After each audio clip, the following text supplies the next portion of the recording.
Radio 418.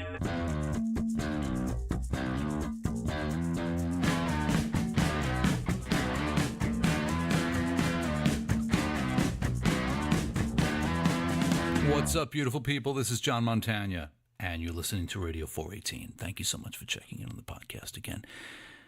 This is my show where I talk to my fellow musicians about the life in music. Adam Dorn is my guest today. Bassist, composer, producer, recording artist under the name Mocean Worker, M-O-C-E-A-N Worker. Adam and I were introduced online by a mutual friend, Jared Faber, my buddy. He's a great TV composer in L.A., monster guitarist as well. And Adam's an interesting guy. Well, Jared introduced me to Adam online, like I said.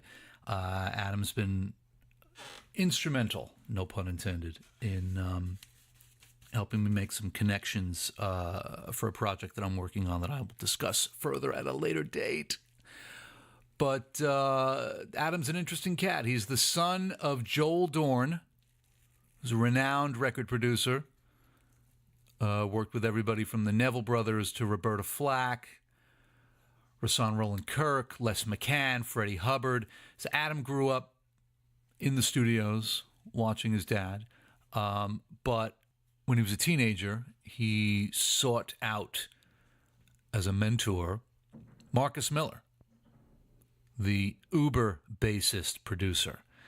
Wrote him a fan letter, and this fan letter led to a couple of years of experience in the studio, shadowing Marcus and learning about the craft of recording and producing. We talked about that for quite a bit. We talked about our respective experiences at Berklee in Boston. We talked about Anthony Jackson, the great bass guitarist, who I studied with very briefly. I took 2 lessons with him when I was in high school that changed my life. I'll share those stories another time. But Adam had a really interesting encounter with him that he talks about in this episode. He's just a really interesting guy, and it's a great story and a great example of creating your own opportunities in this business and putting yourself in the path of the masters so you can learn from them and absorb the stuff you need to absorb. And Adam's got a really interesting body of work. The Mocean Worker stuff is very, very cool. It's available on Apple Music. It's available on Spotify. He's also got a YouTube channel where he does like bass tutorials as a character called the Philly Guy. Really, really cool stuff. I had to do a crash course in Adam Dorn before I did this interview.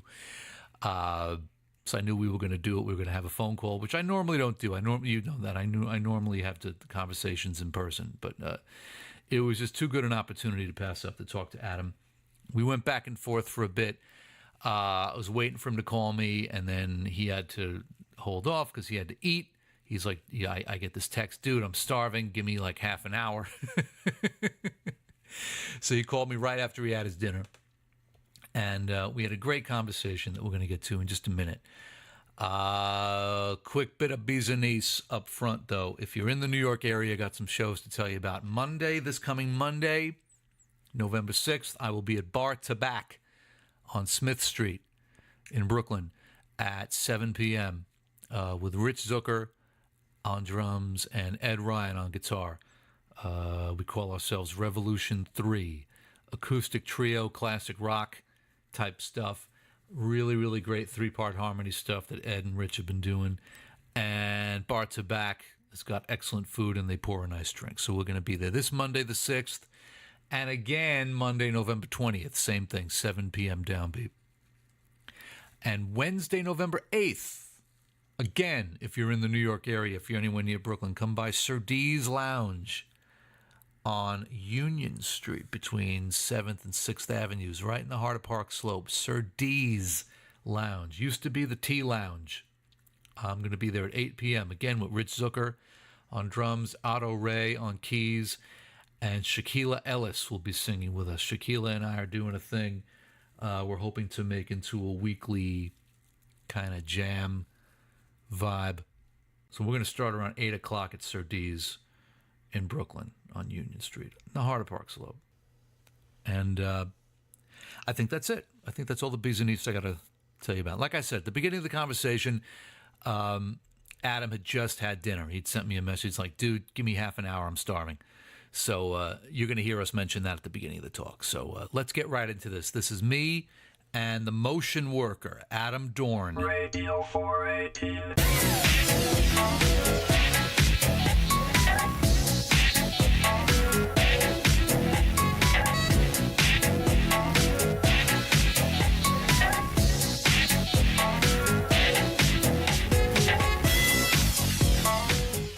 Okay, so any moment now, phone's going to be ringing, and it's going to be Adam Dorn, bassist, producer, motion worker.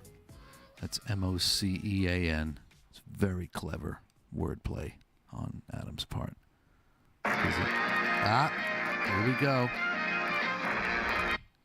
Yellow. Yo, it's Adam. How's it going, buddy? I'm good, man. How are you? Okay, I trust you're not hungry anymore? I am not. I promise I won't be cranky. My wife just had to put up with a very cranky Jewish man, and now I'm not cranky anymore. Well, I don't know what that guy's doing in your house, but you say, hey, man, that's my wife. Leave her alone. Yeah, get the fuck out of here. So I went down the Adam Dorn rabbit hole over the last 24 hours or so, checking out your YouTube stuff and your stuff on Spotify, and it's very, very unique and very, very creative, man. I really dig the motion music. I feel bad that I was streaming it on Spotify because so if you get like 8 cents in the next couple of days, that's from me with my compliments. It's more like 8 cents in the next couple, like in the next 24 months. That's how vile they are. Oh my God! It's funny. My stuff is on there via CD Baby, and I don't think I've ever seen. I mean, I'm not getting a lot of streams, but I haven't seen anything ever. Yeah, and that's unfortunately everybody's story. It's like I see people post checks from Google for like 6 cents. They'll get like a penny, and I get like $8, and it's like $8 compared to a penny. It's like I'm like Adnan Khashoggi. Like I'm literally like a billion. I'm like I only got $8, and they're like I got a penny. Like what are you talking about? Right. Royalty. Yeah, it's so out of whack.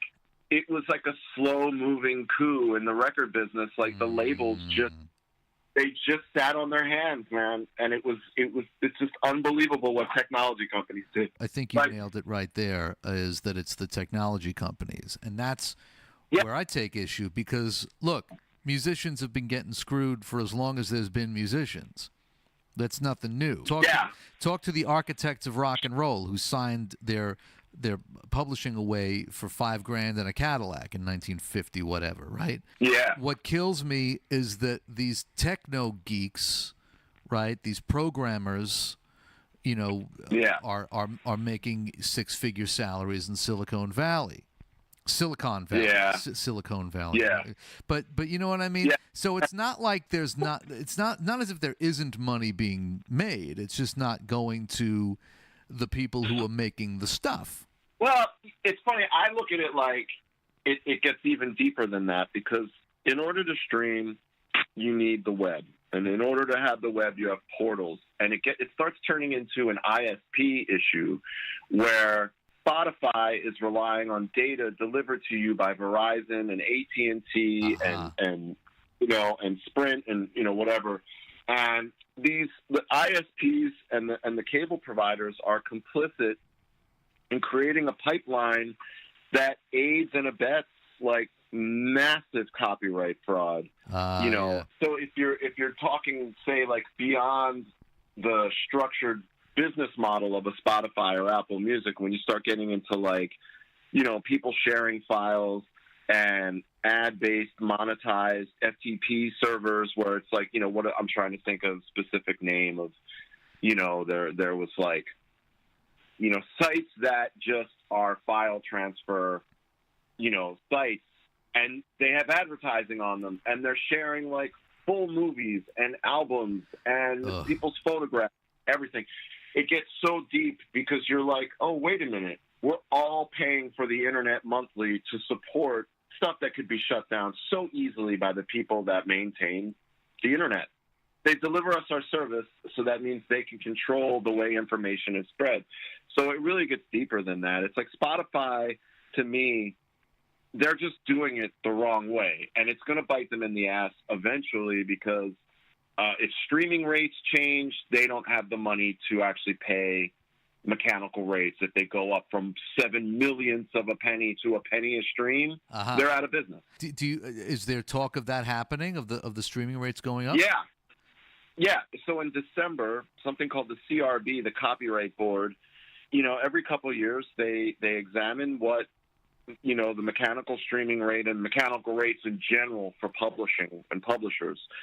So, there's been a big push, and the CRB, they've met with people from Apple, they've met with people from Spotify, they've met from songwriters groups, publishing groups, and it's one of those things that I don't think a lot of people think about, but Spotify is in a scenario where they've raised a lot of money, but they certainly haven't brought a lot of money in. Right. They are not a profitable platform. So, like, if you were to compare what they're doing, say, with Apple, Apple's got all the money in the world, and they provide a legal streaming music service that you subscribe to, and they have deeper pockets than anyone. And while I'm sure they could pay songwriters and publishers better rates, at the end of the day, when their streaming rates go up, Apple's fine. They'll be able to pay. We all have their devices. They have a hardware, they're the biggest company on the planet. Right. So, like, when you look at the Amazons, you look at Google, you look at Apple. Wow, I didn't expect to get this nerdy. Wow, we're really fucking being nerdy and wonky. But when you look at their the thing is, though, not to cut you off, but we're being nerdy and wonky. But man, this is how we put food on the table, you and I. Well, yeah. So, it definitely behooves us to, like, know as much about what's going on and understand who our enemies are and keep them kind of close. Like, Spotify, to me, and unfortunately also Pandora, started by creatives and royally fucking creatives. Yeah. They built their models the wrong way, and they're not, no matter what. Every couple months I see some sort of PR set of moves from Spotify sort of right the ship and seem like they're on our side. And I've lost friendships with people that I know that work in these places. And, they're like, but you don't understand. We're doing this, and now we're going to do, and it's like, no, you're not. You're full of shit. Right. You're lucky that you have a salary. And at the end of the day, here's my prediction, and you'll love this because it's like one New Yorker to another. It's every single motherfucker that works at these places, when they're shown their pink slip and they're on the other side of the castle walls, they will finally admit. It's kind of like, Sean Spicer getting fired. And then, like, once he's not on the gig anymore, he's like, yeah, it was crazy. You have no idea. And it's like, hey, you know what? I do have an idea, and we told you over and over again, and you didn't cop to it while you were there. You're full of shit. So that's kind of my viewpoint. It's funny. I went last night. I went to see Gilbert Gottfried, like one of my favorite comedians, do a concert, and my buddy went with me. I love him. He helped Spotify do some stuff for a while. I won't get into what he did and how he worked there, because then anybody listening might be like, oh, that's so and so. But the bottom line was, he was like, yeah, I'm not there, and they did some wrong shit, and I don't know. Of course. Fuck them. Of course. Yeah. Look, this is my problem with all of those companies. The employees probably, to your point about, while they're working there, they're towing the company line, but that's what they got to do. Always. And if they're treating the musicians as poorly as they are, think of like the low, the people that work there, like the NDAs that they all have to sign, and you know what I mean. So I don't buy. Yeah, here's the thing. I think that it's because I have a bunch of great friends that work at these companies, and it's like, I know some of them truly do understand. Listen, some of them are there because they needed a job because their music careers were over, Sure. or they worked for Rolling Stone and now it's a digital world and they needed a job, as whatever, doing something else. And it's funny. I think that it's up to all of us to always know how to adapt. And you started this conversation off with the smartest quote, which was, "This has never been easy." It's like my old man used to say, and it's like I've been on other podcasts and I have my own, and it's like I've said this quote over and over again, but I really think it's a really sort of prescient, salient point. Being in the music business has always been sort of akin to rollerblading up Vaseline Mountain. It's never been... It's never been easy. It's never made sense. And at all points, it's been like not only is the deck stacked against you, the building that makes the deck of cards is stacked against you. It's like, so that I get. What I don't understand in this current iteration is the fact that it happens so smoothly and like, it happened in such an insidious way. It's like we all became sort of like, oh, I have a phone. Music's on my phone. I don't get paid for my music. What? It's just like, what the hell happened? Well, now with the internet? you're talking about all of this stuff is insidious. George Carlin used to rail about how, like, nobody wants to rock the boat because everybody's got a phone in their pocket that can make pancakes. So we've been that's right. That's right. Remember that quote? It says we've been bought off with shiny devices in this country. Nobody cares because they got a little thing to entertain themselves with. Yeah. I don't know if you've been following any of my stuff, but I'm a real Bible thumping physical media guy. Right. When I'm ready to go listen to music, I don't generally listen to music on my phone. Hardly ever. Right. I've usually got a CD playing. I do have an older iPod, like one of those 120 gigabyte iPods, but for the most part, these days when I'm listening to music, it's in the car on CDs. That's cool. I dig that. And it's funny, I was going to say, I still have the first 2 CDs I ever bought, and they're from like 1986 or 85. I don't remember the exact year. I bought them in Manhattan at there was a store on Lex called Disco Mat, and those were like the first 2 CDs I ever bought, and they still play. Don't you remember hearing about how CDs would fail after 10 years and the data? Yeah, it's bullshit. It's like these CDs play; they don't skip. They're totally fine, and it's Miles Davis Tutu and Peter Gabriel So, awesome. And I still have those 2 CDs.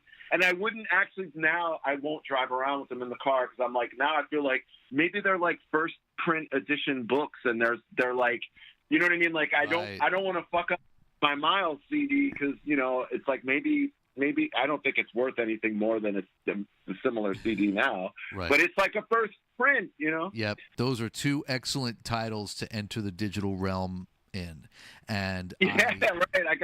I just totally by mistake. I was like, I like these 2. Yep. Yeah. And so I still have receipts from Tower Records that I kept from from like 2002, 2003. There was one specific, and I've talked about this on other podcasts where I have receipts from one specific trip to Tower Records.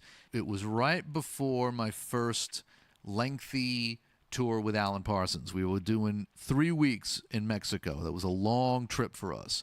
And I got to get some new CDs for the trip. And I'd been playing at the bitter end one night, and we were going to be meeting some people for dinner afterwards. And I had like half an hour before we were supposed to meet everybody for dinner. So I ran to Tower Records and dropped like $80 on CDs and came back. And I remember showing them to everybody at the table. Hey, look at this. Look what I got. Look what I got. And I still have the albums I bought that day, and I still have the receipt from that trip. Oh, wow. But why do you have the receipt? Because you just threw it in one of the jewel cases? Well, I saved the receipts for tax purposes anyway. And and I think I don't know, I was going through some old files. This is going back to like 2003, and I guess after a certain number of years you can shred your records or whatever. Yeah. And I was doing that. I think that's what the deal was. I think I was going through and getting rid of some old files, and I came across these Tower Records receipts, and it took me it was like opening the ancient scroll and the amulet takes you into like another dimension. I mean, I like picked up this receipt and I looked at it and I immediately was like, whoosh, back onto Bleecker Street that night. You know what I mean? Oh, that's a trip. And all these sense memories about that night and that trip to Mexico and that period of my life came flooding back. And I was like, you know what? There's no MP3 on earth that is going to do this for you.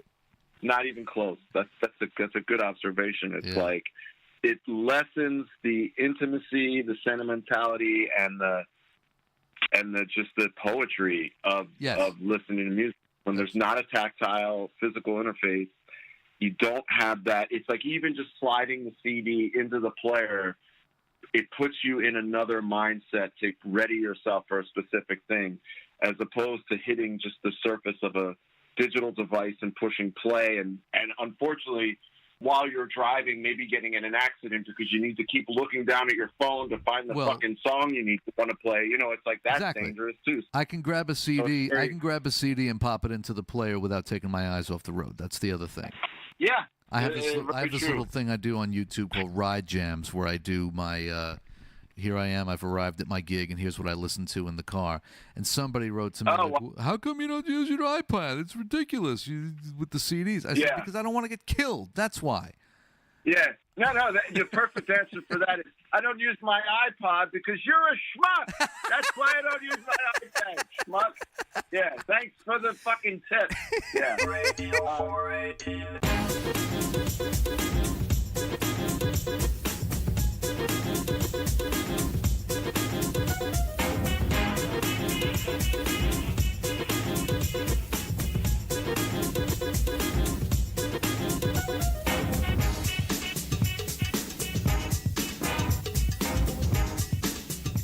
But I got to say, the guys at Berklee, Rich Appleman, Danny Morris, Whit Brown, John Rapucci, those guys are the guys who really shaped me into being a bass player, where I really understood the function of the instrument and made me fall in love with like the history of our instrument and the vocabulary. That's great.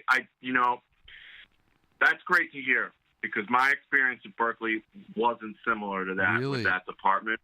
But I also think that any experience that you have, you're the most important person functioning in it, and my attitude was wrong when I was in that environment. Interesting. And I didn't learn from Rich and Danny, and I had a very hard time with that department, but I got off to a very bad start with them. Interesting. So we'll touch on that. But now, fast forward 25 years, I'm buddies with a lot of them, and I have a deep appreciation, especially for Danny Morris and a guy named Dave Clark. He was an upright player that was my first semester teacher. He's a Philly guy, just a beautiful guy, and taught me some stuff that I was too dumb and egomaniacal at the time, I think, to really understand. Yeah. But I'll tell you a funny story of why I got off to a bad start with Berklee, and maybe it'll go back into some other stuff. But when I was about 15, I wrote Marcus a letter, all right? And I just put my heart and soul into this letter, but I sent it to him care of Luther Vandross's manager. And now back up. Now let's just back up for a second, because this was on my list of things to talk to you about. Fan letter to Marcus Miller. Now, but your father, Joel Dorn, was a big producer. Did you not think to reach out? Would he have had any connection to Marcus? He would, but I didn't want to go through my father, because and it's funny, like my brothers are also in the business. I felt like going through my dad or going through my dad's contacts, it's hard enough being the son of someone that's like, of note. Like, I will say this. My old man was a big record producer for a minute. He won some Grammys. He produced amazing records, but he was always more of an artist than like a commercial success guy. Got it. So he was a really respected guy, but like he didn't make, millions of dollars and hang out with Mick Jagger. And like, it's like, I think looking in from the outside for some of my peers, like especially when I got to Berklee, people were like, oh, you've had it easy, or, you know, you just know everyone. And it's just like, yeah, I do know everyone. But you know what everyone has taught me? That if you're going to do this, you better be a bad motherfucker. And you better know how to play. You better have a good attitude. Thank you. You better be easy to work with. You know what I mean? So, like, yeah, there was more than one when I was there, and I know you when you were there too. There was more than one son of or daughter of. And there was a ton. Yeah. I mean, when we were there, it was Larry Coryell's son, Julian. Yep. It was Layla Hathaway's, Donny Hathaway's daughter, Layla. Yep. I'm at the bottom of that list because no one knows who my dad is. They just know the records. Right. You know what I mean? No, right. seriously. I hung out with Antonia Bennett for a minute. Yeah. Yeah. I mean, and there's this, like, there's a pressure when you get in that environment. Like, just before I was there, David Sanborn's son, Charles Mingus's son, right. George Benson's son. You know, the weight of being the son of a George Benson at the height of George Benson. And I mean, I wouldn't want that pressure. I wouldn't want to be Charles Mingus's son. My God. And you're an upright player, and you're a beautiful, soulful, poetic, like a real artist that isn't like a jazzer. Like, he was there because he's like, no, I want to learn about music. I'm not my dad's son in the respect that I'm this jazz arranger. Right. But I digress. Okay. I grew up in recording studios. My dad was always making records, primarily jazz records. Okay. I grew up around so many musicians, and I never really thought I'd be a musician until I was around 11 years old. My dad was producing a group called the Neville Brothers. Sure. Yeah, so Art Neville would stay at my house on the weekends, and Art's from the Meters. He's the organ player from the Meters. And we would listen back to rough mixes. And I'm like an 11-year-old kid obsessed with the Philadelphia Eagles and watching sports and like playing sports. I didn't play an instrument. I didn't do anything. But he'd sit there, and he looked at me one day, and I always remember this. He was like, I like the way you're keeping time. And I was like, what do you mean? He's like, you have a great sense of rhythm. And I was like, I have no idea what you're talking about. Like, I just looked at him, and I was like, he goes, let's clap together while we listen to the song. And I was doing all this, like, you know, syncopated, like, you know, like I was literally just like playing along and just grooving to these, you know, rough mixes from the record. And he looked at me, and we were just having fun, and we were laughing. I'm a little kid. And he goes, you're going to be a musician. And I was like, you're out of your mind. I was like, no, I'm not. I'm going to be the quarterback for the Philadelphia Eagles. Go fuck yourself. And I didn't think about playing music I didn't start playing bass until I was like 15. Wow. But when I started playing bass, I was like, maybe Art Neville was right. Right. You know what I mean? So he spotted something in you, some sort of innate musicality. Yeah. I mean, rhythm is the whole, as Jocko says, rhythm is the whole deal.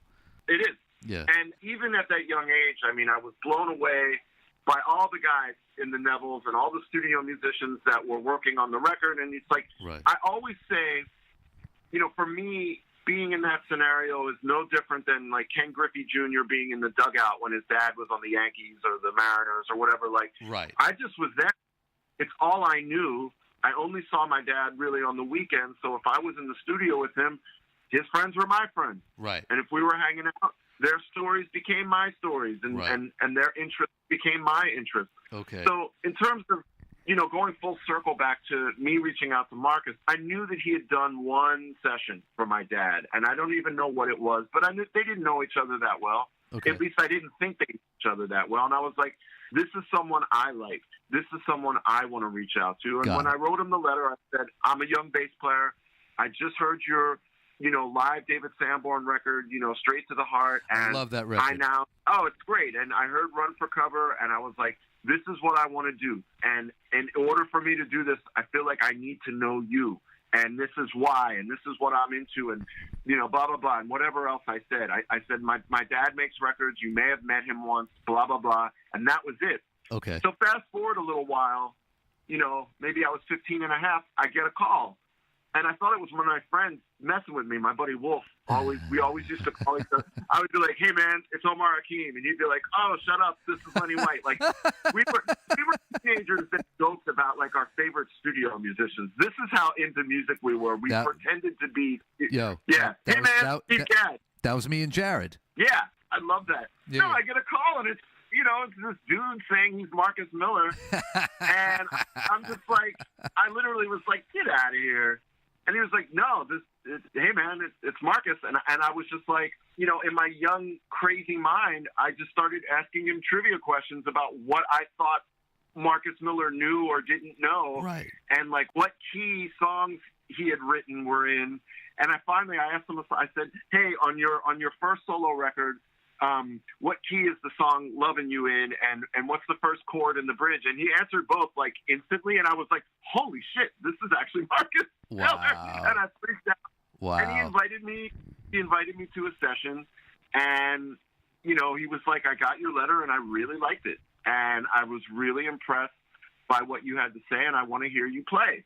Wow. And that's what it took, man. I just reached out to someone that I respected and that I wanted to learn from, and that I wanted to, emulate, but not in the sense that I wanted to be like, it's kind of interesting. Like I tried to play like Marcus, but I also just tried to like devour anything I could get my hands on. Right. You know what I mean? Like there's that period of time where you emulate like your idol. Sure. And then there's that period. I think you go through a period of time where you're like, it's funny, and I tell Marcus this all the time. I went through a period where I was like, I didn't even listen to his playing. There's like 2 of his solo records I was in his band and I didn't listen to 2 of his solo records. You know what I mean? Like, I was like, screw this, I'm going to get the voice, I'm never slapping again, like all Right. that kind of just defiant bullshit. It's that youthful defiance. It's that kind of defiance that you can only do when you're a young man and you think you already know everything.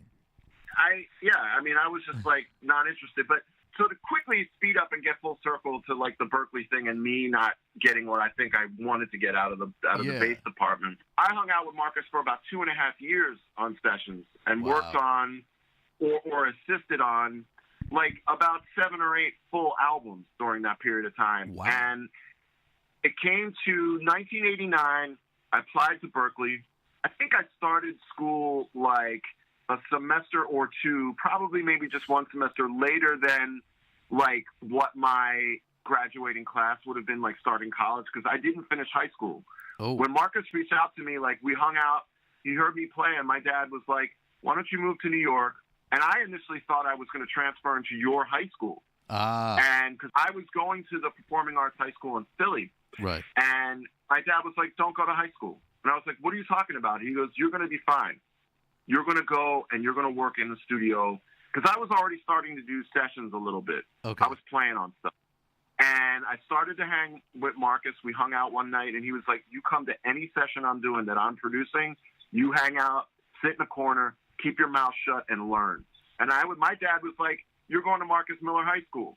Like, don't waste your last 2 years of high school in high school. Go to Marcus Miller High School. Holy so I had shit. the coolest dad on the planet. My old man knew that it was the right thing. Hey, it was the right thing to do to just send me to learn from a master. That's how all those guys did it, though, man. I mean, I don't think Quincy Jones finished high school. I don't think any of those guys.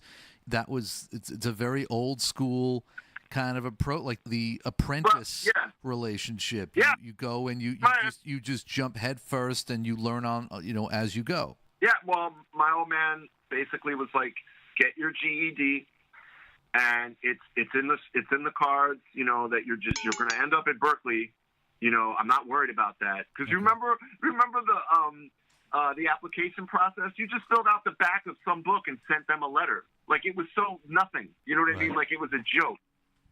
So anyway, when you did that application, you needed 2 letters of recommendation. Right. So I just spent 2.5 years with Marcus. So I get a letter from Marcus, and I spent a year working with Luther Vandross. I got a letter from Luther Vandross. Sweet. Yeah, the school declined my application because they basically said, you're lying. You didn't get these letters, they're not legit. This is a false application.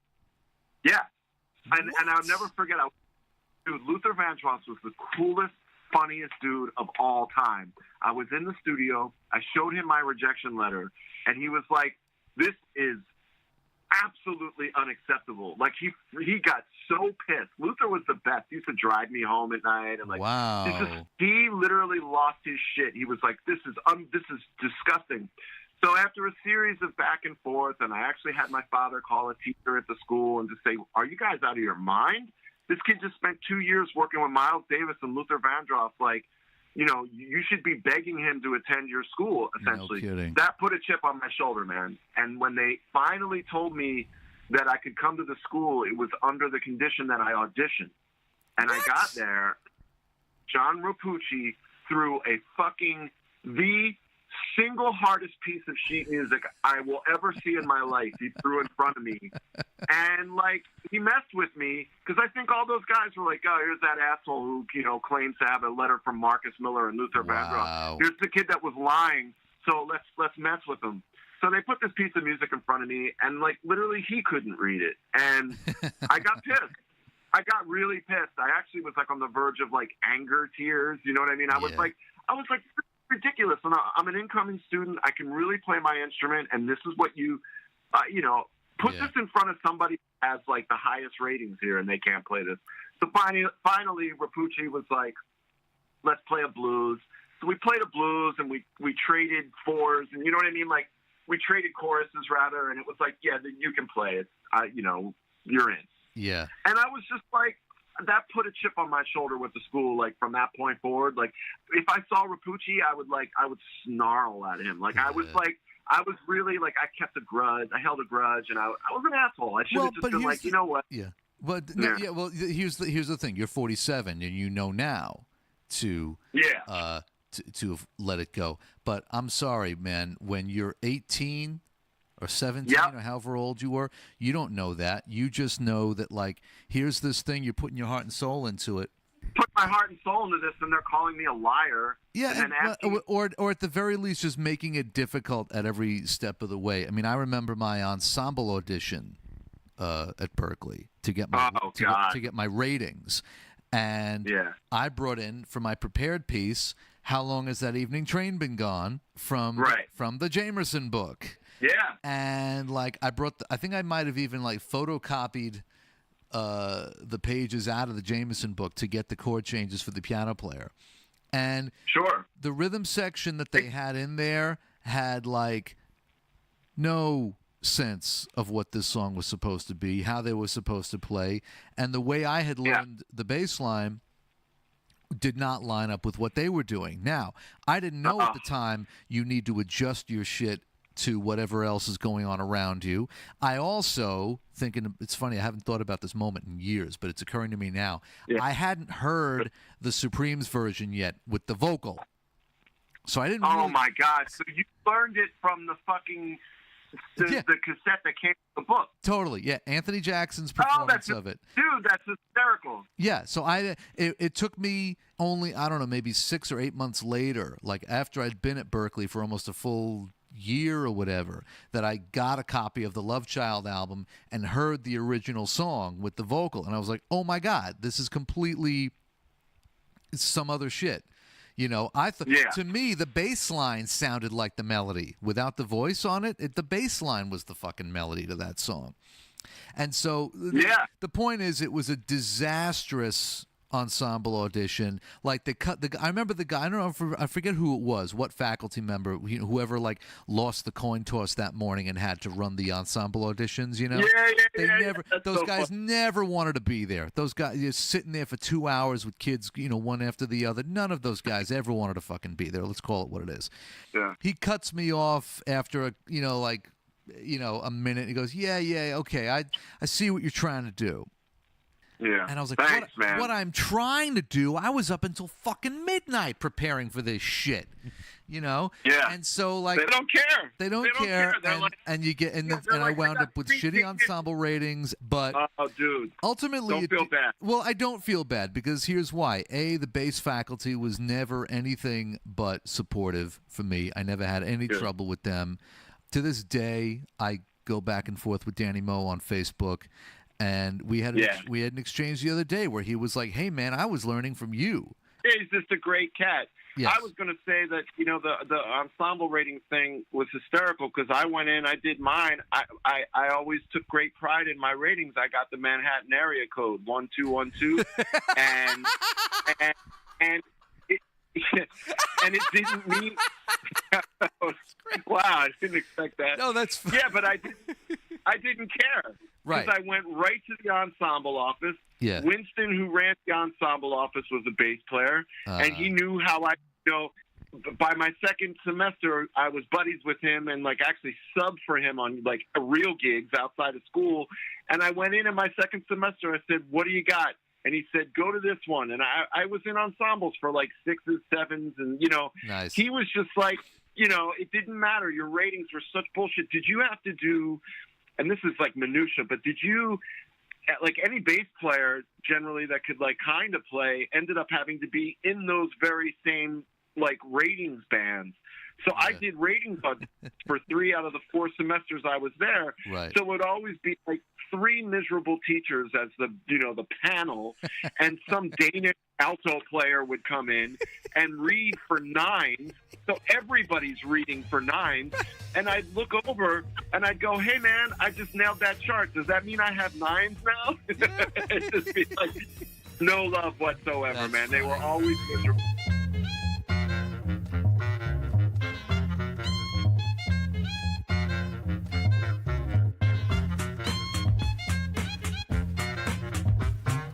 I have a theory about this now that we're talking about this. I think that when we were there,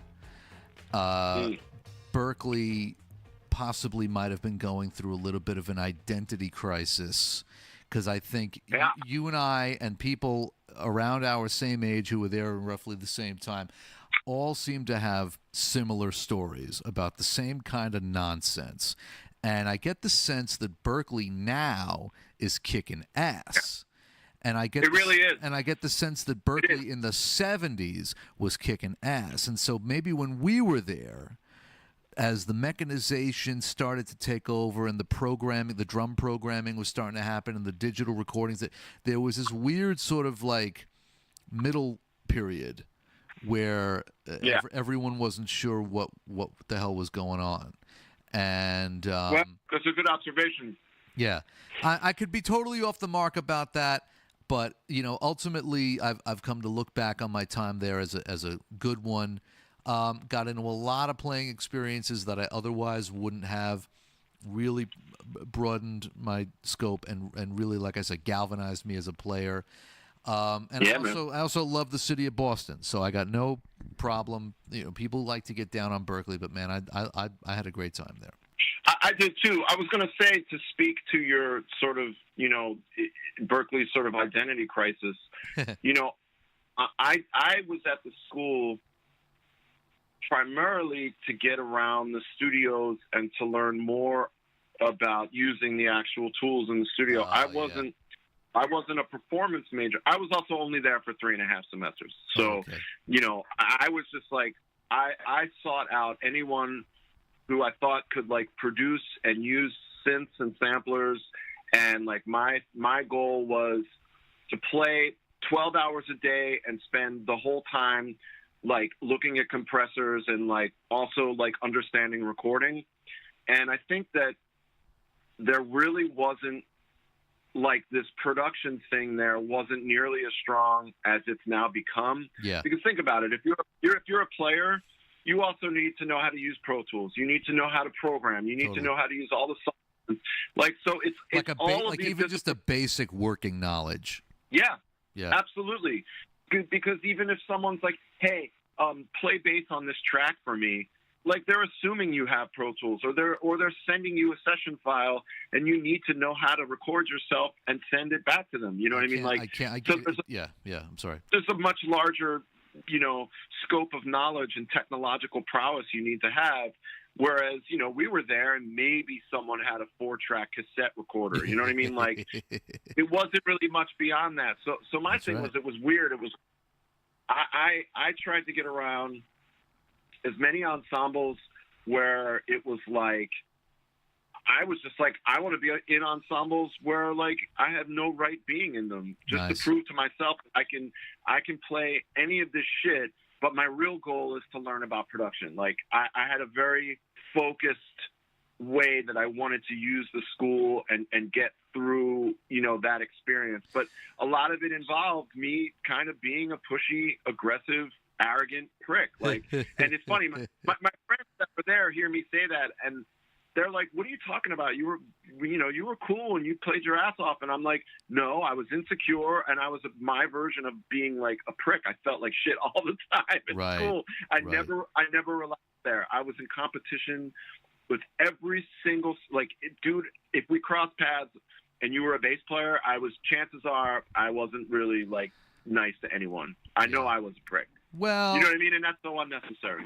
Well, here's the thing, and I tell myself this all the time. When you're 18, 19 years old and you're surrounded by other 18 and 19-year-olds that want to do the same thing you do, most of us at that age are not emotionally equipped to realize, yeah, man, the only competition in this business is with yourself. It's just a matter of keeping your head straight. None of us know that when we're that age. I'm sorry. We're fucking high school, we're the captain of the football team in a new city and totally insecure.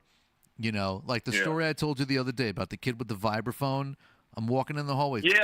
Freshman year, I'm walking in the hallway, and I see this open door. I kind of peek in, and there's a bunch of kids sitting in there, and there's a kid with a vibraphone, and he notices me. He goes, "Hey, man, you're that guy with perfect pitch. Get in here." And he's like, "What note is this?" And he starts, like, quizzing me on the notes, and I nailed it all. He's, like, hitting clusters with 4 or 5 notes. I'm naming all the notes, like, what? And everyone's laughing at him. And the guy was genuinely pissed off. Like, dude, it's no big deal. Like, we're all, so we all fall into that pattern. The problem happens when you're like 40 and going on gigs in New York or LA with that attitude. Yeah, no, then it's a problem. I learned really quickly that that was a waste. It's funny. I think my thing was more based on, I have 2.5 years of working on like major hit recordings and really doing this shit, from a student level. Like, just in my mind, I was like, I already know where I'm headed. Right. I'm only here to like learn how to be friends with people my own age. Oh, like, that's funny. that was I had a major imbalance. I spent almost 3 years, and everybody was 15 years older than me. So I was really at school to learn what it was like to be around like kids again. Sure. So I should retract my former statement and say I was more insecure about, like, do I fit in? I don't want to seem like I know everything, but I knew a lot of shit. That didn't mean I could play a lot of shit. I could play a lot better, I think, than I gave myself credit for. But I had this image of like, no, I need to be Marcus and Victor Bailey like right now. Right. And it was like, that's not going to happen. You're out of your fucking mind. We all have that, and we're all insecure, and we want to impress the adults, and we want to impress our peers. That experience is just loaded emotionally for all of us, because it's also what we're trying to do with our lives here, and like you say, you put your heart and soul into it, and it means that much to you. You know what I mean? So I want to talk about some of these sessions that you were on for 2 years with Marcus. Sure. What was the first one? First one is hysterical, man. I was actually literally working at a studio called Quad. It's like a really well-known hip-hop studio. It's where Tupac got shot the first. 7th Avenue between 48th and 49th. I think, like 710, 7th Avenue. I was working there. I was basically just a runner, a gopher. And Marcus was coming in to mix a song for a film. And my buddy at the studio was like, "Hey, man, Marcus Miller's on the 6th floor. He wants you to come downstairs." So I was like, "Oh, that's right. They're booked in here." So I go downstairs, and Marcus is like, "We're mixing this thing for a Spike Lee film, but I'm not going to be in the studio for a while. So, like, let's hang out. I want to hear you play." He's like, "Is your bass with you?" And I ran upstairs. I always have my bass with me at the studio. What kind of bass was it? Oh, dude, it's the worst bass. Alembic had made like some sort of consumerish type of bass. I think it was called an Explorer. It was like a $1,000 Alembic that, like, essentially, like, while I was a Marcus Miller freak, I just loved what this bass looked like. So I'm like, well, it's a bass. I can make it sound like anything. This bass was horrible. So, and like whatever. He's like, all right, you know what? Play my bass. I plug in his Fender, and he's like, I'm gonna play drums. I want to hear you play. I want to hear what your pocket sounds like. Just go off, like do your thing. And we played for like an hour. Nice. And he kept changing grooves, and he'd play a little jazz, he'd play some funk, he'd play shuffle shit, and he was just like really listening to me play. And like, I'll admit, like I only could really probably confidently play in a couple keys, you know what I mean? Like, but we stopped, and he was like, "You sound really good, and why don't you come in the room? You know, we hear this track that we're working on." And they were mixing that song, "The Butt." Remember the song "The Butt"? Sure, yeah. Days? Oh, wow. So he wrote that song. So the first session that I didn't work on the session. I was just working at the studio upstairs. I just hung out the whole night, and Spike Lee was there, and it was like, subsequently I worked on like follow-up sessions for like the same artist, a group called EU from DC, is a go-go band. Right. But like, it was one great way to meet Marcus. Like, I still, every once in a while, I'll literally out of nowhere, like we'll be texting, and I'll just be like, Marcus, when you get that notion, I want you to put your backfield in motion. Like, it's one of the lyrics from the play. And it's just to set me back, like, you know, like, dude, shut up, you know. But that's how we met. And literally from that point forward, it was fun night, man. Think about it. It's like a kid being invited to like hang out in the dugout with the Yankees. Like, I literally was like, holy shit. Not only did I just like finally get to hang out with Marcus Miller, like I just played his bass for like an hour, which, by the way, he does not let me play his bass almost to this day, even when I was in the band, because my hands sweat. And he's like, man, you need to have your glands. He's always like, you need a glandectomy. Like, you need your glands removed. You are the killer of bass strings. So I have an endorsement deal with Dunlop, and I get the Super Brights. Okay. And like, they need to send me like 24 sets at a time, because like I can only use a set of bass strings for like 3 days, and then they're done. Shit, really?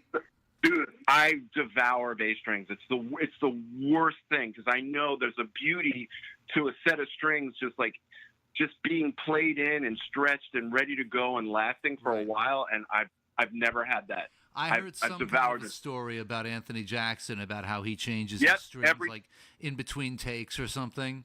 Yep. No, that's the truth. I used to sub for Anthony every once in a while, and like I got to know Anthony like kind of well, not super well, and he would send me. I became a dude for a couple of years. If he got called on any sessions where he thought there might be some slapping, he would just be like, just hire Adam. He's like, I don't do that slapping bullshit. Wow. Like, he was so anti-slapping. So BB Green used to get all the session work for musicians. She was a session coordinator, a music coordinator for sessions. Right. So if someone called her and it was like, you know, French pop star or Japanese pop star, and they're like, we want Anthony Jackson, Hiram Bullock, and so-and-so, she'd be like, well, what's the style of music? Anthony won't do that. Anthony recommends Adam. You know what I mean? And so I just became, if they're slapping and Anthony gets called, I got called. I probably did like 10, 15 albums. Nice. That they initially wanted him, and then like this tall big mouth shows up, and you know, like, but it was great. I mean, I ended up like, I did tons of sessions because there were a lot of gigs. A lot of those guys were just like, you know, they're either overbooked or they're like, right, whatever. There was too much work. So that's how you came through. It's like, oh, we heard this Adam Dorn guy, man, he killed it. But long story short, Marcus, after that evening of just hanging out, he basically said to me, you stay in touch with BB, and you come to any session I'm doing, you are welcome to just show up. You don't have to call me. You don't have to ask my permission. And, dude, it was like, so it was Miles, two Sanborn records, Miles Davis album, Luther Vandross album. Which Miles Davis album? Well, it was actually part of one and then the full completion of another. Siesta, which was a film score. Right, sure. And Amanla. Okay, so you were on Amanla sessions. Holy crap. From day one. Wow. Like the entire Any Love album for Luther Vandross, the entire, what was the Sanborn record called? It was a couple. It was Up Front and Up Close. Like he had all these albums. They had similar titles, so I get them mixed up. Okay. But it was like everything was To the Heart, something Heart for like 5 albums. Right. And then it became Up Front, Up Close, Up something. I mean, I spent so much time with Dave because I think I baffled Dave. Like I would sit there. He would literally be like, what are you doing? Like why are you here? Right. you're like this buddy of Marcus's that's like 15 years younger than him. You can play bass, you can play piano, and you're just sitting there watching us make our records. He's like, I'm bored. You must be bored out of your mind. You know what I mean? Like it was hysterical. David is one of the funniest people I've honestly, I would sit in the room with him. And like at 17, I would be like doing my Gilbert Gottfried impersonation and talking. Yeah, David's fucking hysterical. So, So basically, the drill was during the day, I worked at Disco Mat on Lex, the record store, and every day at around 4, I'd either call BB or know in advance, where's Marcus working, and I'm gonna just go to the studio, and I'd stay in the studio until like 2 in the morning, and repeat the process every day. Wow. And then at a certain point, I started working at the studios. So like Right Track Studios were on 48th Street, basically next to Sam Ash. Next to Manny. Okay. And I started working there, and it was incredible because like I was working there and I was like, running and getting food orders during the day. At night, I was like basically doing whatever they needed for the sessions as like an unpaid assistant. Like I just hung out. And you just can't even imagine how much you can be like. There's shit I forgot. I learned so much. You know what I mean? Like watching, and then you end up singing backgrounds on something. Then you end up, like Marcus was just like, you have an idea? Let me hear it. Like he knew I was really into hip hop and I was really into music that he might not actually have been listening to at the time. So he would be like, hey, Adam, like bring me some cassettes of some shit I should be checking out. Like he leaned on me to like, that's how I became friends with Lenny White. Like I would just be like, yo, you guys have to check this shit out. Or like, oh, I heard this thing, or this synth came out, or whatever. Like I was just like this dude that they liked. And we talked sports. We go play like Marcus, I played basketball. You know what I mean? Like it was a cool connection. And the funniest thing is, never took a bass lesson, never sat down and I never said, hey, how do you do this? Or what is this? Or whatever. Right. Only questions I asked were about production and harmony. I think that was wise of you because you figure anyone else would have thought like, oh, Marcus Miller, the bass player. But I think of Marcus as a musician whose me too. Instrument is, he's known as a bass guitarist, and he's one of the primary voices on that instrument. But that guy is a complete musician. And if you're asking him about bass playing, you are really wasting an opportunity to talk to him. Yeah, I figured it was my job to watch and learn and pick up some bass stuff that I could. Sure. But to be honest, the real job for me there was to learn how, and this will sound like maybe I was too mature for my age, but I was more concerned with how you run a session, hire the right people and put the right people. Like the thing I dug the most about my experience being around Marcus is he managed everyone that was around him, got the best out of them. And even though they might have diametrically opposed personalities or backgrounds or, might not all get along, when it came down to it, there was a constant forward motion on any session that I was at. Wow. My thing was, how do you produce? And how do you deal with difficult personalities? How do you deal? Like, I watched my father do it, and I watched Marcus do it.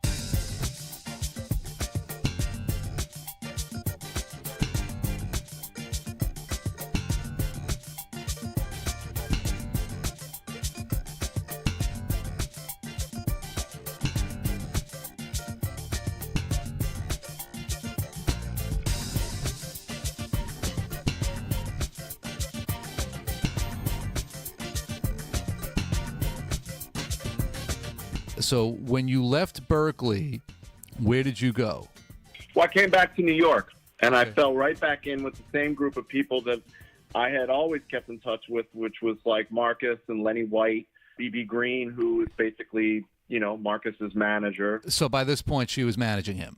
Oh, she was already booking sessions and finding musicians and taking care of album coordination. So by default, I believe Pat Raines was managing him, and at a certain point, it segued into BB managing him. Got it. Okay. They've been working together in some sort of capacity for the entire time I've known Marcus. So that's almost, it's over 30 years, actually. So whatever their deal was in terms of their working relationship, you know, I always stayed in touch with all of them. But the interesting thing for me was Marcus was, when I was finished at Berklee, Marcus was really you know, Luther Vandross had kind of slowed down in his album making career, and I believe was ill. And I think was, you know, Luther eventually passed not very far after, I mean, not immediately, but like within 5 or 6 years of my returning to New York, I believe Luther passed away. I don't exactly remember the exact time. Right. But I know that Luther's passing really was something that made Marcus focus on becoming an artist and being known as a bass player and segueing from being a producer to being known as a voice. Like, you have to understand, when I knew Marcus and I was hanging out with him, only musicians knew who he was, and not all musicians. He was someone that was revered within a set of people that were really into wanting to become studio musicians or really into sort of fusion. And he was not a household name. He wasn't the household name he is. You know? Right. So he really started focusing on making his solo records, and I mean, we all know where that went. I mean, he's become like the definitive, you know, one of the only bass players I know that can tour 300 days a year and like have a band and constantly sell thousands of seats, you know, for performances. It's kind of ridiculous. Right. And it's also, amazing 'cause it started from nothing. And I also, if I may spew my own opinion here, make solo albums that are consistently of a very high quality. Yeah. I mean, it's interesting. It's, you know, and I always tell them this, like, I don't really know his solo albums probably as well as I should, because I don't think of them like, he makes these albums that are like unbelievable albums for bass players that are like harmonically really deep and playing wise really deep. Like, I used to only learn how to do all of that stuff. And when I went through my period of becoming an artist, I stopped listening to his music, and in a way, he actually was like, "Cool, you shouldn't. Like, you know, you should really focus on what you're doing. You know what I mean? Like, you go through that period where you're just like, no, man, I'm not checking this stuff out. Like, right. And I can appreciate that, but I can tell you that the last one, Aphrodisia, is not just for bass players. If you're a fan of world music and different textures and sounds from across the globe, I mean, yeah, there's tons of amazing bass playing on there, but it's not just bass pyrotechnics, you know? No. I mean, I worked on that album. I co-wrote one of the tunes, and I actually play bass on that album. Which one? The last song, I Can't Breathe. No shit. Co-wrote it. Okay. Yeah, cool. and I actually, the entire breakdown section, and it was funny. I played a rough idea on, you know, as we were passing the files back and forth. That's me playing guitar and bass and some clavinet. And he was like, keep it. I'm not changing this. I love this bass part. Shit. So that was, in a way, sort of my bass playing bar mitzvah with my mentor. You know, he was like, I played the bass on a Marcus Miller record. I don't think no one else can say that. So it's a fun thing. It's, you know. That's fantastic, dude. Well, let me ask you something. If you could sum up the impact that he had on you as having him as a mentor, what was his ultimate impact on you? The ultimate impact is funny because I came through a filter of 3 different producers: my father, Marcus, and Hal Wilner. Right. I spent more time with Marcus than Hal, but obviously way more time with my father than the other 2. I think that the focus, the discipline, the attention to skill, and the pure mastery of artistry and musicianship and the ability to communicate with musicians wouldn't have been gleaned from the other two. Okay. So where would I be? I still think I'd be as creative as I am, and I still think that I would maybe eventually have landed on the same spot in terms of what my voice is, but as a disciplined, sort of proud musician, I don't think I would have even remotely landed in the same place. What Marcus gave to me in terms of a worldview and a music view and an intellectual view, I couldn't have gleaned from, anyone else, to be honest. And the thing that's really interesting is, like, when I started making my Mocean Worker records, I always gave, I used to do a lot of interviews, and I did sell a bunch of records. Those records were, I was very fortunate. They've been used in tons of feature films and TV shows. I had some singles. Like, I really did have a nice artist career during a time when artists could make a career off of selling CDs and could make a career off of just simply being signed. Right. Always has been difficult. Like we said, earlier in the conversation, it's always been really difficult. But I would give mad love to Marcus in interviews, and I would realize I'd be talking to this electronic music press and this DJ press, right, and they had no idea what I was talking about. Like, who this guy I is. was talking about musicians and artists and producers that in that world are just, no one knows who the fuck they are. Right. And the thing is, I love that I could do that. You know what I mean? But if you were to listen to my, the totality of my albums, you would never know I spent 3 years with him. It wasn't I found my voice. Right. You know what I mean? Like, I came through a filter, but you wouldn't know it. Got it. Know? Okay. So when did the Mocean thing start for you, and how? Tell me about that. All right, so I come back from Berklee, right? And I really became a studio musician from around 92 to around 96. I lived in studios, played on tons of albums, and did a lot of touring with, like, international pop stars. And what really led to me becoming an artist and writing more is I was living off and on in Europe, mostly in France. And I was working with lots of international pop stars, like people that would, platinum stars in France that you would never know about or hear of, but they had really massive careers. And I was exposed to drum and bass and house music and European dance music, which for them was just pop music. Right. And I really got into it. And I realized increasingly as I worked on these pop albums, I wasn't really interested in the politics of it. I wasn't interested in the artists themselves. I found that I would make tracks for them, and I would sort of lament and regret letting the tracks go. Even though they were successful, I'd be like, wow, I like this track. I don't want to waste it on this singer. You know what I mean? Like, right.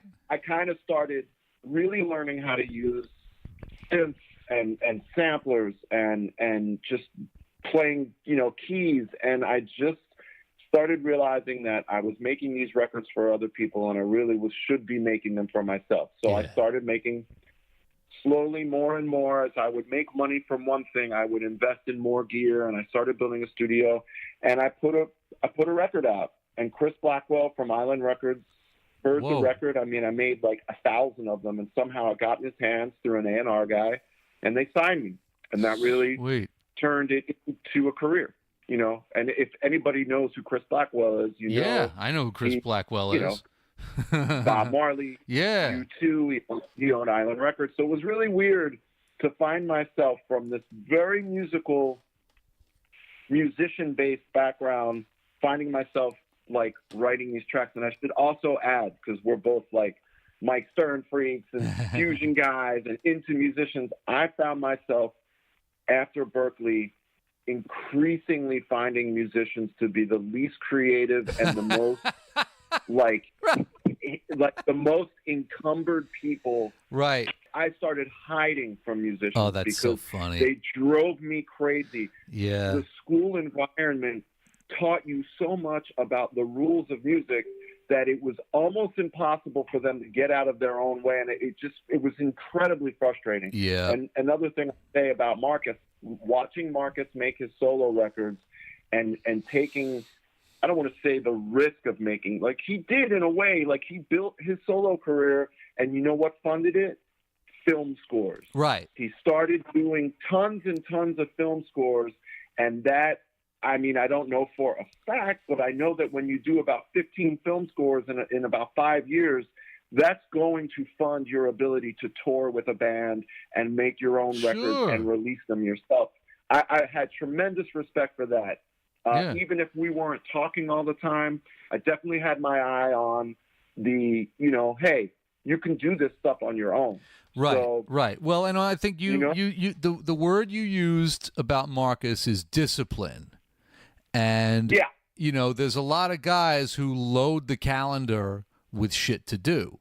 But to have the wherewithal to say, I'm going to take this gig and do it to death, nail this thing 1,000%. I'm going to get in. I'm going to do the best damn job that I can. And I'm going to take that money. Henry Rollins is another guy that I love for the same reason. Oh, he does he does the voiceover on the Yukon Denali car commercial, and then he puts out a poetry book with that money. No, it's the best. My father actually sat me down one day and explained to me about that concept. His example that he used was, there was very, very famous photographer in the 50s whose name escapes me, and he made all of his money shooting like Wrigley's bubblegum like photos for advertising, right? And no one knew that he did it, but that funded the rest of his career. So, for example, the way I did it was, I knew I would never be a charting recording artist, but it's the second that licensing came into the picture in the late 90s, right? And I knew that a beer commercial could fund an entire album and its subsequent touring. I just said, hey, Miller Genuine Draft, have at it. Use my song. I'm not going to be precious. Right. I want to do this, and I understand that there is a balance between the commerce and the art. And, all that advertising, all of that film placement. I have music in films I've never seen, and I'm sure would never want to watch. I also have music in films that I absolutely adore, and I'm really proud of the placement. Sure. But, there's balance to it, Right. I'm not Led Zeppelin. I don't get $8 million because Cadillac wants to use a song. Right. So, no, you're like most of us. You deal in volume, Yeah. Yeah, and the licensing thing was disproportionately successful at certain point. I mean, I did like Lincoln Mercury for 2 years, and it was like, oh my God, like that's real money. Like it wasn't like, oh, here's some exposure. It was before all of that nonsense. It was a serious thing, and the streaming services and the sort of, bizarre democratization of the internet, making it so no one got anything. Right. But the thing is, it's funny. I had Marcus on my podcast. And it literally was just two friends sitting down and talking. And I basically was like, the funny thing was, we both talked about the fact that like guys in the 50s and 60s, Art Blakey would have musicians come through the messengers, and then they would go on and make records, and you wouldn't know that they necessarily were in the messengers based on their future work. Right. You know what I mean? It's like, Joe Zawinul coming through Cannonball Adderley's band, you don't know while he's playing with Cannonball that he gets to Weather Report. That's correct. Don't know you know what I mean? So I kind of viewed my entire education in music as it's a guild, and you come through a mentorship, and a sort of guild-like mentality. Apprentice. It's right. like, and not in the horrible fucking Donald Trump sense. Right. The actual apprentice. Right. So I really took pride in being like, I spent 3 years watching a master work, and I applied that to my art, and you would never know based on, most people would think, oh, it'll just be literal. You'll make records that sound like that. Not in the least. Right. And I think what I always loved about that is like BB would call me every once in a while and be like, Ed, I just want you to know, because he's not the kind of guy that would say this, but Marcus really loves your new record. He likes this song. You know what I mean? Like, right. I would get those weird phone calls, and it's not a validation. It's just nice to hear that shit. You know what I mean? Like, we're all we're all artists. We all have an And we're ego, all human. Of course, we like it when people tell us that our stuff is good, no matter who it is or who we are. Yeah, shit. It's fucking, the bag check. Someone bagging my groceries who tells me they love my song and Devil Wears Prada. It makes my day. Of course. You know what I mean? Like, I love that stuff. Of course. But, Yes. I come through 3 totally diametrically opposed filters, and I think the work shows for it. It's pretty eclectic, but it's still. Well, there's a work ethic there. I mean, I can't speak for your dad, but having spoken to Hal and Marcus, there's a work ethic there. It's like, this is what I do. I'm put here to do this. And I don't get hung up on anything other than like doing the best job that I can. And it takes a lot of people a long time to figure that out. Well, I'll tell you, man, I was on the road with Marcus for 6 weeks, and I was in the band, but I was also the opening act. I had a record out in Japan at the same time as trying to remember the name of his album at the time. I think it was Silver Rain, like his 5th or 6th album. And I had my 4th album out, and we had a deal on the same label. So I worked on Silver Rain, and I said, hey, man, I'd love to go to Japan. So he was like, come on over. And I was like, are you serious? He's like, yeah, you're in the band. You'll play some keys and trigger samples, and maybe I'll have you play bass. So I did 6 weeks in the band, and I played bass when he played bass clarinet, and it was always hysterical because it was like, tall, white, balding Jew in Tokyo in front of nothing but bass players, and then I pick up a bass, and the whole place went, Who's that guy? Oh, my God. Right. So that was really fun, but I'll tell you what, every morning or afternoon, depending on the travel schedule, we'd meet in the gym, we'd work out, we'd eat healthy, guys in the band were practicing. Like, that was a disciplined, like, it was pretty nuts. I learned how to take care of myself on the road from being in that band just for 6 weeks. Like, talk about discipline. It's like work out, help your daughter with her math homework via, instant messenger video, go to sound check, do the gig, do press. You got to take care of yourself.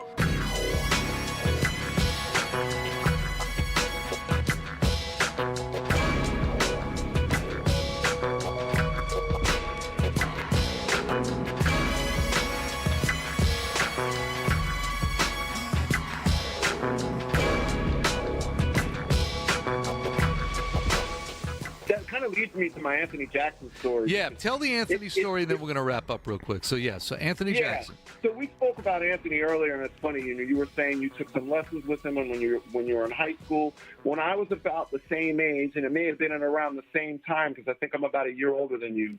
I was doing a session at Right Track, which is on 48th Street, above Manny's and Sam Ash and Alex Music and Rudy's. Right. And even though I was on a record date, it wasn't like a great record date. I didn't have a lot of money to my name. I may have been 18. I think I was 17. I'm almost certain I was 17. And I needed a new set of bass strings. So I went down to Alex Music, which is, none of the stores are there anymore, but Alex Music was the first one to not be there anymore. Yeah. It was just like a kind of a lower end store on the block. And they didn't have the bass strings that I wanted, and I was kind of pissed because I knew the people in there, and they were like, we're really sorry, we're sold out. So I went to Sam Ash, and I never went there. And I asked for a specific set of bass strings, and they were just being pricks, and they sold me the strings, but something was weird about them. I went back up, I started stringing up my bass for my session, and, you're a bass player, so what I'm about to say is going to make you go, holy shit. I was putting on strings, and the E string snapped. Oh my God! Never, to this day, I've never had an E string snap. That's ridiculous. It was so weird. So I go down. And this is fresh, a brand new set of strings, fresh out of the pack. Fresh out of the pack, brand new set of strings. There's no excuse for an E string to snap. So I get back in the line, and, the way that the store worked is that there was a counter, and invariably there was always a line that was a combination of people asking for things and waiting to pay for things. So it was kind of hectic. And I'm waiting there, and I go, excuse me, I was just in here 10 minutes ago. I bought this set of bass strings, and the E string broke when I put it on my bass. I'm upstairs at Right Track. I'm doing a session. Like, I thought I comported myself as mature as I could, and I was looked at like the annoying, pain in the ass kid. Get out of here! It's just for the basement. And they really blew me off. Like the guy was like, "Get out of here!" Like no one breaks an E string. You're full of it. And from behind me, totally out of nowhere, comes this voice: "Give that young man an E string. If that was me, you wouldn't question me for a second." I turn around, and it's Anthony Jackson. Holy crap! And I go, "Oh my God!" I look at him, and like, you know, I had no presence of mind to give him a hug or say, "Oh my God, you're Anthony Jackson." I just looked at him and I said, "Thank you so much." I needed to get upstairs. I turned around. They gave me the wrong gauge PV bass string. So now I have like the wrong gauge E going on a bass that has like a, you know, it's like they gave me a 105. I wanted a 100, whatever it is. I'm getting nerdy, but it didn't matter because Anthony Jackson got me a replacement E string right then and there. And he continued in his very purposeful, what would be the perfect word to say? Like, he's such a principled guy. He holds his values so strong. Like, he's just infused with confidence as a result of being around him. He looks at the guy and he goes, "You almost made this right." You know, and he was like, "I'm still not happy with you." And it was great. I went upstairs and like about 3 hours later, Marcus came to the studio and like it was Marcus and Sanborn. And I was like, "Guys, Anthony Jackson was my hero today." Like, they were like, "Tell us the story." And they all cracked up. And, you know, Marcus was like, "That's totally Anthony. That's amazing. He did you a solid." And I was like, you know what? That right there is age and maturity and intelligence and principle. You know what? Stick up for young musicians. Give them a path to learn. Like, don't let some kid get pushed around because some bitter musician behind a counter. No kidding. No kidding. Cool. It was really cool. Sweet. That's amazing. Yeah. That's amazing. Yeah, and that he's in that position to to bark at the guy. You know what I mean? I've never seen him again. I've never really talked to him. You know, it's like I subbed for him on a bunch of things because the people booking it were like, "Oh, Anthony's not available. Use Adam." It wasn't him. He just doesn't love my bass playing. You know what I mean? Like, I think he knows who I am, but you know, it would be amazing if he's just like, "Yeah, you can play. You can slap. I hate to slap. You do a gig." It just kind of wound up that way. Well, he's a very, I mean, you talk about a guy that's not known outside of musician circles.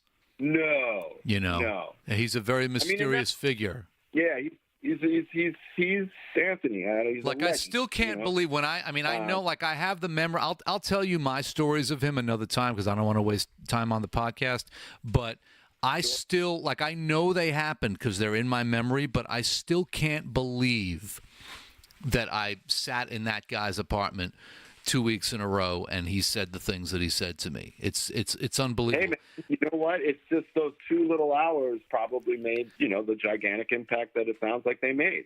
Absolutely. It was definitely like, if you can just imagine like a motorized, like radio-controlled car, like going down the sidewalk, and then someone picks it up and just turns it like 90 degrees to one in a different direction. Like, oh, okay, like goes completely in the other direction. That's great. I love you know what I mean? I was really kind of aimless as a bass guitarist until he was like, "No, this is the tradition that you have stumbled into. Welcome," kind of thing. Wow. So when did you wind up in the West Coast? How did you get to L.A. and when was about 8 years ago?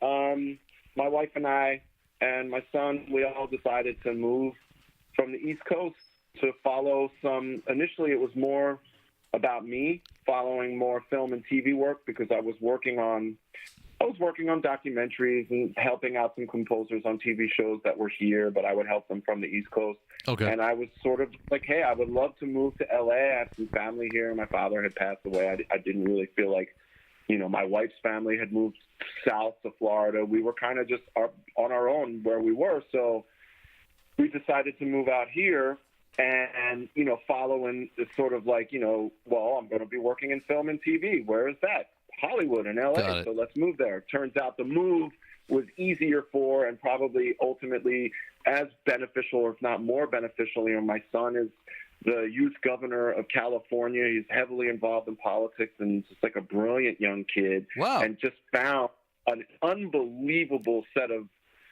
friends and things to experience. And we live in, we're in South Pasadena, and it's just like he would not have found this part of his personality had we stayed where we were. And my wife, she never really worked or did anything. She worked in retail. Now she's a realtor, and I want to be a kept man.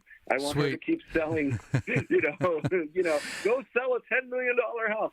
Beautiful. That's not happening. But I'm just saying, like, she found a career she loves. Like California, really, we landed, as they used to say on the Hollywood squares, we landed on the center square with Nipsey Russell and Paul Lynde. Nice. Now, back up just a minute. Cool. You said your son is the youth governor of California? Yeah, man. He's part of this program called YNG. It's Youth in Government. It's like a local thing, but, it's here. He's in a chapter for our town, South Pasadena, but it's all over the state of California. There's I think about 4,000 kids in the program, and he decided to run a campaign and become the governor of all of the kids. And it's he was taking campaign trips all over the state, visiting delegations, and he's really, really, really engaged in politics. Wow. And so, policy issues, and just extremely empathetic, incredibly bright kid. And how old is he? He was 16 when he was doing it, and he got elected. He's 17 now. Oh, wow. So he's I'm trying to remember, I think it was the Attorney General of the state of California swore him in. We went to Sacramento.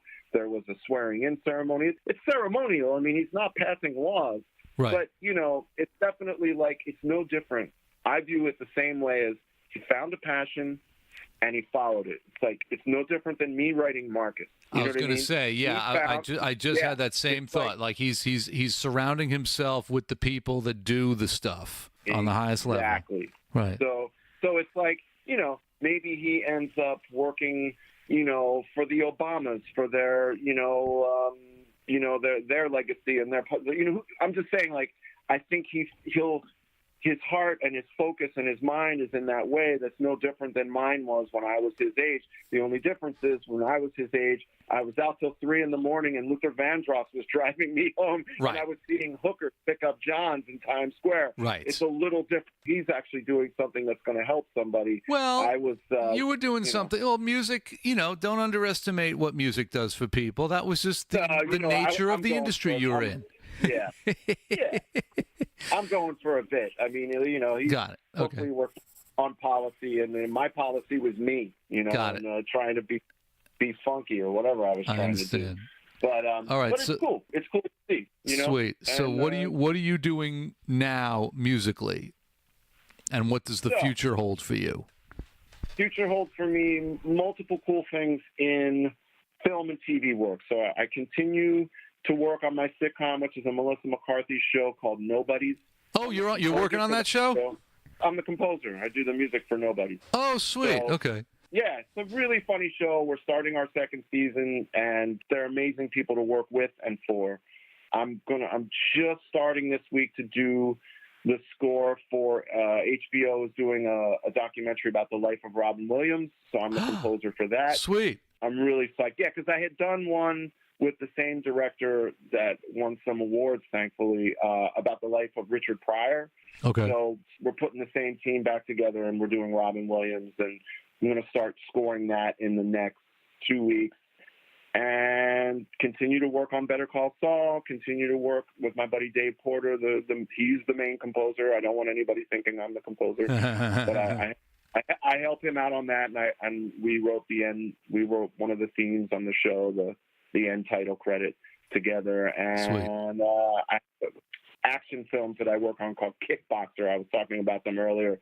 The Jean-Claude Van Damme action films that now star all UFC violent people. So I write all this action music. So a lot of different things, man. A lot of different, composing and score gigs, and that's what I started really focusing on about 5-6 years ago, and it took a while to have it turn into gigs. It's like we share our buddy Jared, and Jared's been doing this score work for, decades. Oh, he has succeeded mightily in that. Yeah. Yeah. Hard hustle to break into, but I feel like I have totally varied work that I'm doing within that world. So it's fun. I don't know what it'll lead to.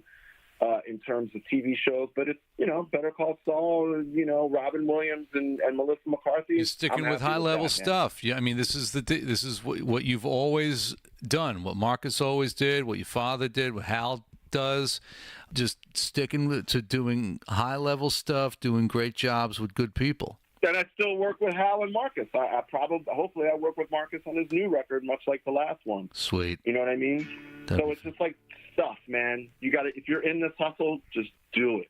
Do as many different fun, interesting things as you can. And then, I'm working on Disney right now. I'm doing the music for a theme park ride for all of the parks. It's going to open in 2019. I can't even talk about it. I should shut up. But, I can chop that out if you want.